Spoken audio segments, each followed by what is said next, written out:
Hello everyone, in this video I will show you how to withdraw from Clickworker eWallet. First, log in, navigate to Withdraw Funds, select an available payment method like bank transfer, Bitcoin or PayPal, enter the required details, and confirm the withdrawal. You can choose to withdraw manually or set up automatic transfers. Step 1. Log in and find the withdrawal option. Log into your Clickworker account. Go to the eWallet section and select Withdraw Funds. Step 2. Choose your withdrawal method.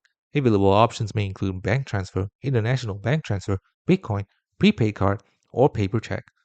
The specific methods available to you will depend on your country. Step 3. Enter your details and confirm. Select your preferred withdrawal method. Enter all the necessary information from the chosen method. Then enter the amount you wish to withdraw. And finally, confirm the withdrawal request to submit it. Some additional tips. Set up automatic withdrawals. You can set up automatic transfers to have your earnings moved to your bank account automatically. Verify your e-wallet. Before you can withdraw, you must first set up and verify your e-wallet. Processing time. Withdrawal processing can take from 1 to 4 business days, depending on the method selected.